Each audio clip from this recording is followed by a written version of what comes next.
Je vous remercie.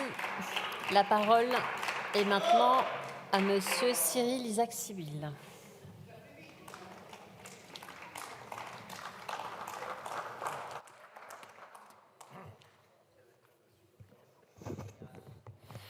Madame la Présidente, Madame la rapporteure et chère présidente de notre commission des affaires sociales, Monsieur le ministre, cher François.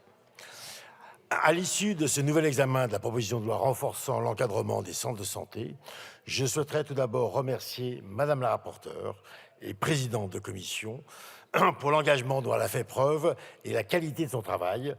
Merci également à l'ensemble de nos collègues qui ont enrichi ce texte et qui se sont exprimés. Sans surprise, le groupe démocrate soutient sans réserve cette proposition de loi qui apparaît nécessaire compte tenu des dérives constatées auprès de certaines de ces structures. Nous avons toutes et tous en tête l'exemple des centres dentaires, Dentexia et Proxy Dentaire, je suis moi-même élu de la métropole de Lyon, qui ont tiré profit de l'assouplissement législatif de 2009, c'est-à-dire la suppression de l'obligation d'agrément préalable à l'ouverture des centres de santé pour faire entorse aux règles de déontologie, faisant fi de l'intention du législateur souhaitant défendre une médecine de qualité et promouvoir l'accès aux soins pour tous. Fraude à la sécurité sociale, escroquerie, mutilation, certains patients en porteront et en portent les stigmates à vie. Les actions peu scrupuleuses des personnes, davantage préoccupées par des questions de profit que de sécurité ou de pertinence de soins, ne devraient pas entacher tout un secteur de la médecine. Fort heureusement, celle-ci reste marginale. Cependant, elle nécessite une réaction des pouvoirs publics et de notre Assemblée afin d'éviter que ces comportements ne se propagent. Monsieur le ministre, cela doit aussi nous inciter à réfléchir sur le processus de financiarisation qui s'opère actuellement dans le champ de la santé et agit au détriment de la santé publique.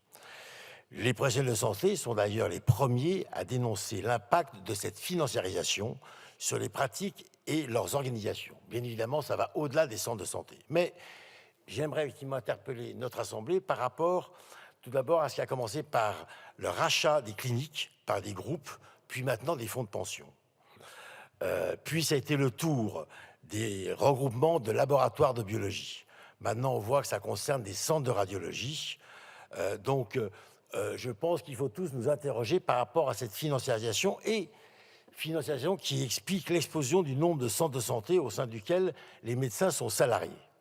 Oui, ils répondent certes aux souhaits de certains jeunes médecins tentés par le salariat à 35 heures.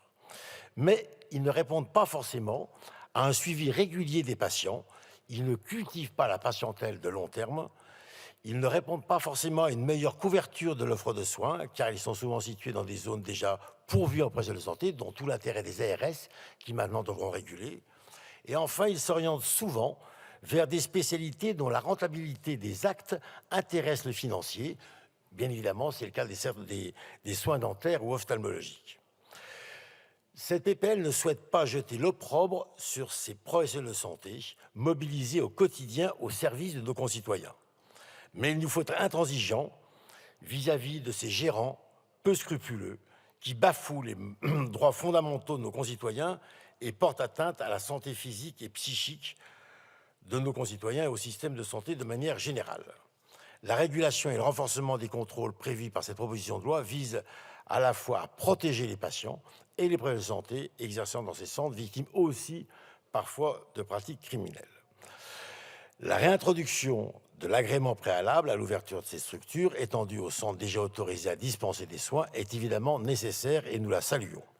Nous saluons également le durcissement des mesures de contrôle grâce à l'interdiction de l'exercice d'une fonction dirigeante au sein d'un centre de santé en cas de lien avec des entreprises privées, grâce à l'autorisation donnée aux ARS de refuser de délivrer l'agrément d'ouverture lorsque le demandeur a déjà fait l'objet d'une décision de suspension ou de fermeture, ou encore des renforcements des contrôles, des contrats de travail ou des diplômes des praticiens. Cette proposition de loi apporte une réponse équilibrée à un problème systémique et c'est pour ça que le groupe démocrate votera pour l'adoption de ce texte. Je vous remercie.